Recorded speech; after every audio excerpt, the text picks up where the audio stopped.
Okay.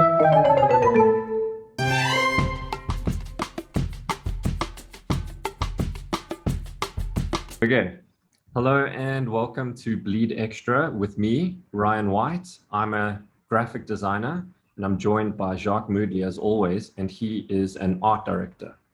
Buenos dias. Buenas noches. Wherever you are in the world, you never know, bro. But buenas noches is like, yeah, obviously you're leaving. So yeah, maybe we've already lost some viewers. So that's why buenas noches. Okay. That's Italian. I always mix up Spanish and Italian. What's Yeah. goodbye? Yeah. Hasta mañana. Ciao. Say ciao. But that's Italian, isn't it? Oh, I thought you said Italian. No, Spanish is buenas noches, buenas tardes, buenas. I spent a whole month learning Spanish. I can't remember fucking good morning and good night. Buenos. What is it? What is day? Buenos dias, good morning or good day. Buenos tardes is good afternoon, and buenas noches is good night. Goodbye. What is goodbye? Ciao is Italian. Adios. Adios. Adios. Okay, we're leaving all of that out because I feel like it had a... Welcome to Bleed Spanish Lessons, volume 1. Yeah. Okay, so we have been speaking about life in advertising. Some of the topics we've covered include relationships, both platonic and romantic. We've covered that. We spoke about mental health last time. And we also spoke about freelance versus permanent, right? Yeah. So I thought we would chat about like seeing as though we were speaking about the personal life split and your working life. Yeah, so working and personal life split and where does it begin, where does it end? And what I thought would be quite cool to talk about is just what do you do to disengage? Because I was thinking about it because last time we were speaking about that and I was like, if you're spending 8 hours a day in front of a laptop on Zoom meetings, working, emails and stuff, to unwind, what do? You like pick up a PS controller or an Xbox controller and then you're in front of the screen again, and further to that, it's kind of like you want a creative outlet because you're a creative person. And if you've been writing the whole day or designing and doing scamps and stuff, and then when you finish the day, where do you get the inspiration to, if you're a writer, write poetry, if you're a graphic designer, doodle, do a cool illustration, because then again, you're engaging that same part of your brain, and then you're sitting behind a computer tracing an illustration. And do you know what I mean? Maybe it's easier to just scroll through Instagram and look at other people's awesome illustrations and then get more depressed that way, Yeah, I think the thing about, and then we've discussed this at length with like every sort of guest we've had on, especially who've been designers, is like design illustration or design was always like a distraction from the real work, right? So they'd be in maths class and people were like trying to figure out the exponents or whatever the fuck, or solve for X. And they would be doodling in the back of their maths, workbook. And when that becomes your job, it's difficult to then like draw for fun. You know what I mean? So I think people get as far away from like the actual like design or copywriting, whatever, as possible. So I know a lot of people who have taken up baking or they have other things. I think music also, like for me, music was always the thing. So like if I'm not enjoying like the design stuff I'm doing, like at least at the office, I used to be able to like just make a quick beat, between like meetings if I, was prepared. Because that became the distraction thing. I think as creatives, you always need the thing you're doing, the task you're doing, and then the distraction task or the thing. Well, it's not a task if it's like a hobby or something. So I think people get away from doing stuff that is in their field just because it feels much like work. So making music or like playing PlayStation it is in front of a screen, but it is still a break mentally. You just go, let me go shoot some zombies and shits or race a car. Yeah. But you need to do something that's not the thing you do for money. Yeah. I mean, yeah, so I agree with you. So for me, soccer, yoga, running, that kind of thing. So that's the kind of stuff I gravitate towards because it's completely the opposite of what I'm doing. I'm stuck behind a desk, bad posture. Um, and then it's like, I don't want to be sitting in front of a computer. I don't want to be sketching and whatever. The issue I have with that is like, okay, cool. I've got all of those awesome chemicals flowing from exercise and doing all that kind of stuff. But then there's still the creativity outlet that I'm lacking because like we were talking about last time, it's like, cool, I'm applying myself, I'm choosing a cool stock image, I'm rolling out banners, not necessarily passionate about it, but I like the efficiency of it. But then it's like, what about a really cool illustration? What about, sketching it, then scanning it in, and then tracing over it and making it awesome? It's like all of our mates that are doing it, and you scroll through Instagram and you're like, this is what this guy's doing. He's doing like these cool 3D illustrations, and he's found a way to factor it into his life, and he's got a good balance, is what I'm saying. With me, maybe it's a personality thing, but with me, like I don't want to do that at all. Me neither. No, I hear you. Like I'm also like, I want to do the thing that's furthest from what I do for work.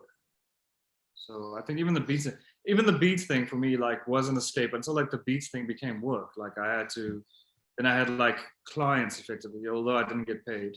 Then I'd have to like make beats for clients because they had like a tape coming out, and it just became like, then that became work and became less fun to do. And it's like, I still want to make a beat. Like yesterday, I found like a cool sample, and I was like, oh, this will make a great beat. But literally, like, well, my computer's fucked now, and I can't open up my DAW or whatever. But even that just sort of like started to become like work. And I think if things feel like work, then it's not an escape anymore. And I think you like exercise and stuff is good. For me, exercise, it's not my favorite thing, but like, you have to do it. You have to like keep fit and, whatever. But yeah, I mean, I guess I think that's also the thing, like when exercise becomes a job, like if you're a personal trainer, you must hate the thought of like going to exercise. You must be like, oh, okay, now I need to go and meet this lady at the gym at 7:00 and get her to do some crunches and shit. It must be like, ugh. And then I don't know what gym people do for fun. Probably fuck their clients, but as an escape, Like Brad Pitt in Burn After Reading. Well, I just remember him getting shot in the cupboard. I don't remember. Okay, okay. So then the thing is, I think us starting this blog and this podcast, and I think we've managed to make it feel not like work. And I think that's the closest way that I've been able to create a creative outlet. And I think it's probably the laziest way. It's like hopping on a Zoom call with you, an hour before work, and we just like shooting the breeze, But it's like we would have done that anyway. We would have done that anyway on a Saturday at a really expensive pop-up gin bar, We would have done that. I don't know about you. I can't afford a pop-up gin bar. What's going on this month? I'm so broke. It's like the middle. It's not even, what is it? It's exactly the middle of the month. Like, dude, we go there and we just, I don't know, you order water and bring your own gin from home in a hip flask. It's all about being clean anyway, Gin and water sounds like a horrible mixture. Yeah. But yeah, need to get better in charge of my finances. What I should do as like an extramural activity for when I'm not doing advertising is figure out my finances. Do you know what I mean? Like, just get better at that. Which is, I don't know, creators maybe aren't the best at that. Maybe some guys are. I think it's a personality thing. But okay, so I think you touched on the most important point is the moment it starts feeling like work, then you want to disengage from it, right? Yeah. So it's kind of cool that you don't have a client. You can just kind of do whatever you want. Because like you said, you were doing the beats as a passion, and then people were like, hey, Jacque, we really like your beats. And then it became like, okay, cool, I'm doing a beat for this guy. And now it feels like a client situation where, yes, I'm getting exposure, but then it's just like, it's not fun anymore because he's making these weird clienty kind of changes. I think that's the issue, right? Whereas Yeah, it's that. Like, yeah, it's like, ugh, then you have like deadlines and stuff in place, and you need to like mix things, and you're just like, ugh. yeah, Yeah, so it takes out the fun. I mean, making a beat is still fun. Like making a beat Yeah. is still fun. But when there's all the other factors come in, like, oh, yeah, deadlines and client feedback, and like the one thing I always loved about beats is like, this is me. I put myself into this thing. Because in creativity or at advertising at least, there's always fucking feedback. It's client feedback, it's creative director feedback, it's peer feedback, it's, you know what I mean? It goes into what do they call these things? Like a, what's this group that like analyze an ad or focus group. fucking goes into a focus group and you get feedback from them, just like, enough with the feedback. Whereas with the beats, it's just like, yeah, I made this thing. You like it or not. Like I really like that. I like the non-feedback aspect of making something. And like even if you put something on Instagram or like drawing, I think like drawing is also cool. You draw something or do an illustration, you put it on Instagram or where you want to put it if you want that sort of feedback, or you can ignore it. And everyone will say good things. Like social media is different where people will be like, yeah, this is really cool, and give you likes and fire emojis. Yeah. But I think in real life, like at work and stuff, when it is your job, then sometimes people have to give you feedback because it's their job to. Do you know what I mean? Sometimes things are fine, and people just want to have to say something, because otherwise, how are they going to substantiate their role? Yeah. So yeah, I'm going to put you on the spot a bit. So do you feel like the stuff that we've created feels like work, or do you feel like I think it can kind of like fit into your lifestyle and it doesn't fit into my lifestyle. I think we've had to. I mean, you've made more. We've had to accommodate my lifestyle because obviously, like having a kid and all these other things, it's a bit difficult to like navigate. And with actual work, you have to try balance it. But I think we found a way to schedule it so that it kind of works in the free time, very little free time that we both have. Yeah. Like we kind of work around it, but no, not at the moment. It doesn't feel like work. If it does, I'll let you know. For now, okay? it's cool. And so I think the key thing is we don't have a client, so it's just about saying what do you feel like is cool to do, and then we pretty much review with each other, and that doesn't feel like a chore. Be like, hey, what do you think of this blog post? And you'll be like, hey, it's a little bit hectic, tone it down a bit. So the feedback you're getting is like, it's almost like a QA kind of thing. You know what I mean? It's less about like, I need to exert my creative thinking on you and change your idea. And it becomes more about like, there's a quality issue or what you're saying isn't coming through strongly enough. And if you just tweak it, it's about making it. But I mean, most of the time, I think also the thing with this is like, we're both like autonomous, right? If I think of a cool thing, I'll post it or whatever. And if you do a cool thing, like I don't think we also need to like, I mean, yeah, there's QA, but it's like more of like a peer reference. Like, hey, what do you like? It's like when you're sitting in the office and you go, hey, what do you think of this? No, this is cool. Okay. Yeah. It's not like we set up a review and like go through everything. It's like, yeah, hey, this is cool. Yeah, it's cool. Send it. Or do you think it's cool? No, it's not. But I've never. This is just a conversation. This is a conversation. So whatever you want to talk about, we'll chat about. Whatever I want to talk about, we just chat about. Yeah, but I think also like with this thing, it's this thing of ours. I like the mafia always says that. This thing of ours, it's just like, yeah, man, it's whatever you want to put out, you put out because it's a representation of yourself. It's the thing you want to make that's like, it's got your flavor. Look at this fucking spider. Give me 1 second. Okay. I'm still here. I'm just killing a spider. I mean, I don't know if you should kill it. I'm not killing it. I'm just like distracting him. Because the thing is, I mean, we're filming this murder of a spider. I mean, we can see what you're doing, bro. I'm gonna record this. No, I've hung out with this guy for a while now. He was on my washing line yesterday. I was in the house. We're just mates. We're just like mates who don't get along. Which is weird because you're a big fan of Spider-Man, so. I am. I feel like I have Spider-Man drawings right here somewhere. Yeah. So, yeah. I mean, this discussion, I mean, I don't think we intentionally made it, boring on purpose. I just think you know. This is kind of what we're going through now, and I think it's just a continuation. Yeah, man. It's Yeah, I where we're think at, man. It's like mid-month, you know, it's a week before payday. We've just been through like a lot of deadlines, and this is reality, bro. This is reality TV. This is the mood that we're portraying right now. So if it's but boring, reality TV is less real than real. Like reality TV isn't real. Reality TV is scripted and it's like considered and stuff. This is like, I don't know what this is. yeah, this is just fucking whatever we want it to be. So yeah, so next week got some cool shits lined up. I don't know if we want to continue this life in advertising, but maybe something nice for next I don't week. know. I think we've reached. Unless people have suggestions, I think we've gone through the important bits. It's the I mean, mental if health. people do want It's to, the yeah, carry on. no. I'm saying it's. We've talked about mental health. We've talked about freelance and effectively money. We've talked about relationships. What else is there to discuss? I think we've awards. Fuck 'em. Or like yes, if you want, if you're about awards, get Okay, them. we can chat about awards, but I think we covered that with the whole mental health thing.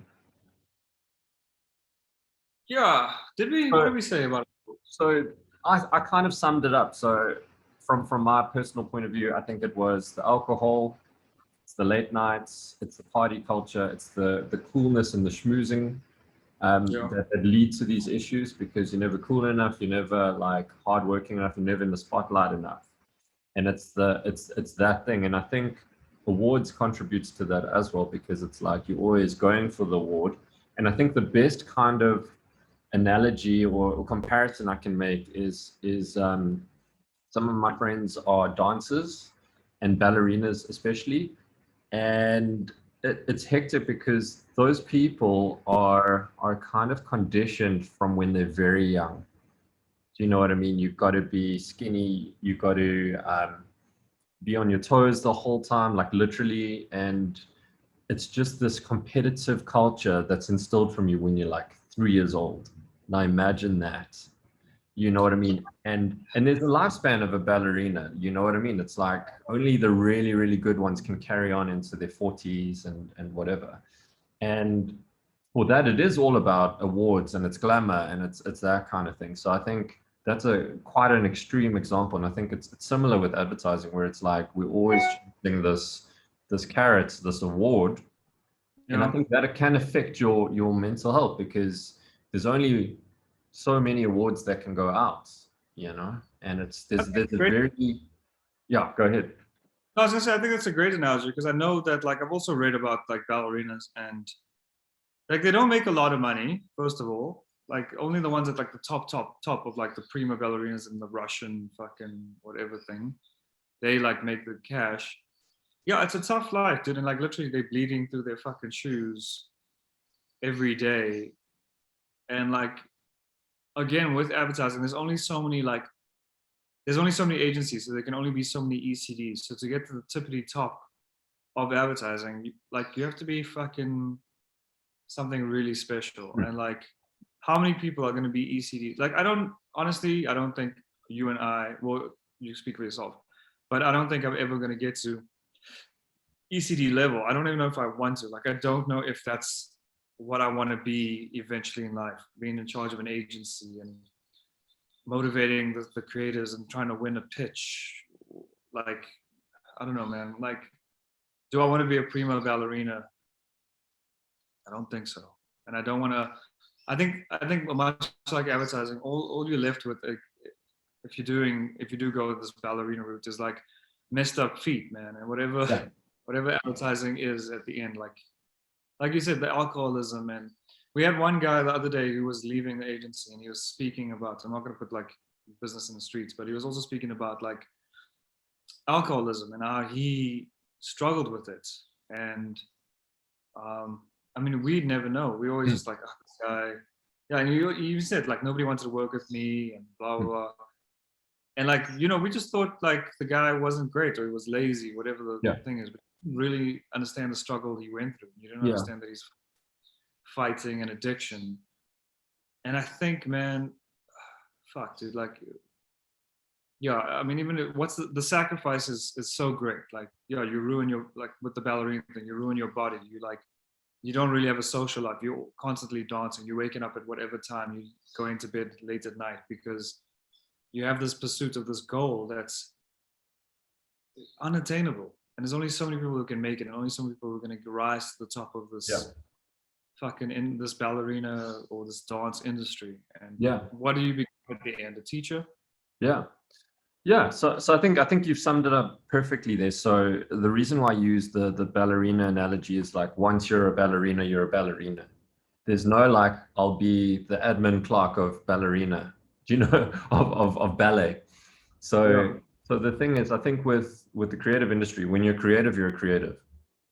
And then it's like you're driven by awards. You can't break that mold. So let's use a corporate kind of structure.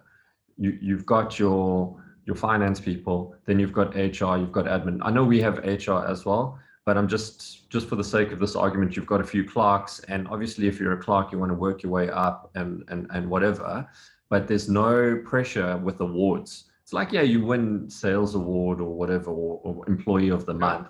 I think it's different, where it's like you can kind of work your way up to like you don't even need to be a manager. You can just earn enough and you can carry on. And there's no like, obviously they got KPIs and KPIs in their own way, but it's not as glamorized. I think that's the point I'm trying to make, where it's like the pressure is to be efficient, cool, and and super creative and come up with these crazy ideas. You know what I mean?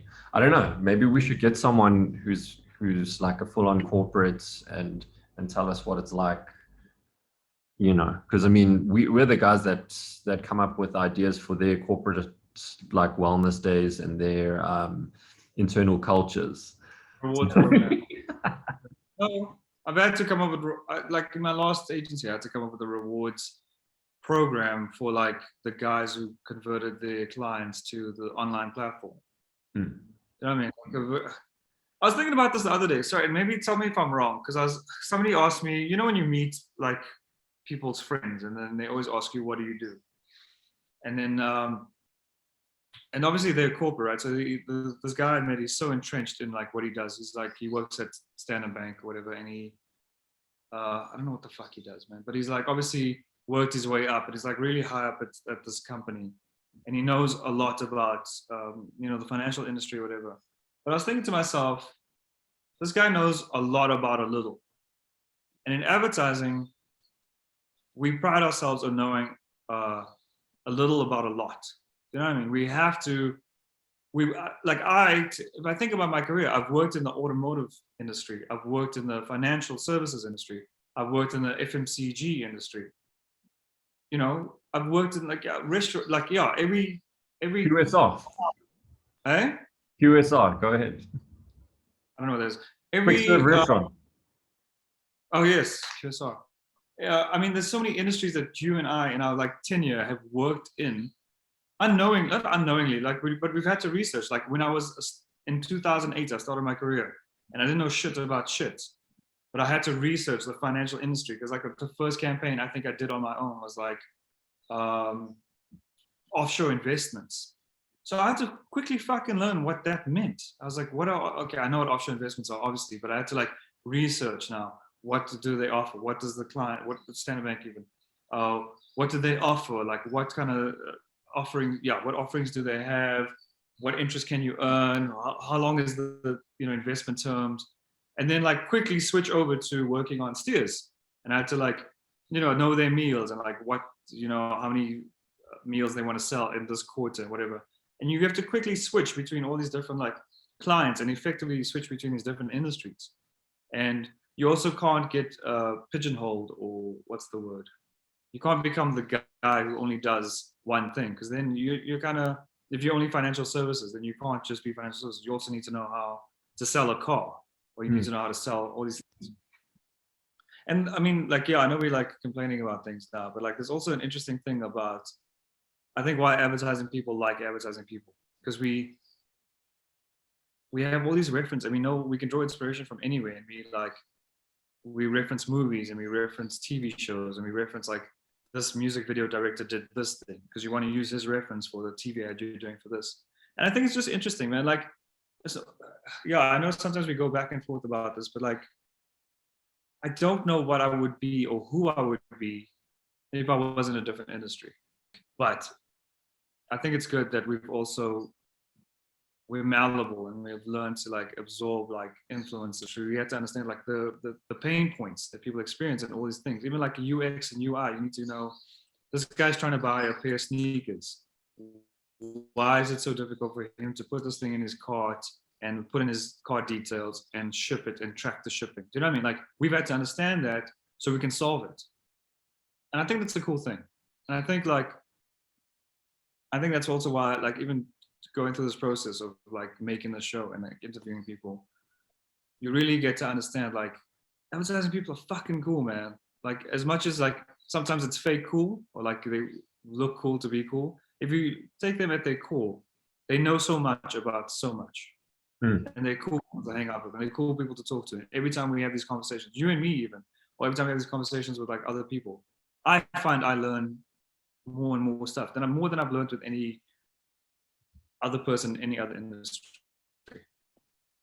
Every time cool people. I mean, having said that, I think you would probably be a music producer. I mean, that's how I see you. What do you mean? Because you said you don't know what you would be if you weren't an advertiser. Oh yeah. Yeah. I mean, I've been making beats for a long time and I've never made money from it. So yeah, I'd be a very broke music producer. But I don't know, maybe if I pushed all my passion into it, I'd be making beats for the Migos or something. But yeah, maybe, man. I mean, yeah, maybe one day I'll make it as a music producer. You know, still got some time. The time. Dr. Dre's, so he's making beats and he's making beats, right? That was always the joke. Yeah, exactly. Yeah. All right, dog. That's all I got for you today, bro. You know, follow us on bleed_advertising on Instagram. If you want to email any complaints. For more ramblings, YouTube, bleed space advertising. Space advertising. In parentheses. See? I know the word parentheses. And I think next week, when we're closer to payday, our energy levels will be through the roof. Ooh, don't say that loud. Anyways. Good luck for the shoot, bro. That's it, man. Yeah, I need to run. Shot off. Thanks for the chat. Cool, nice one.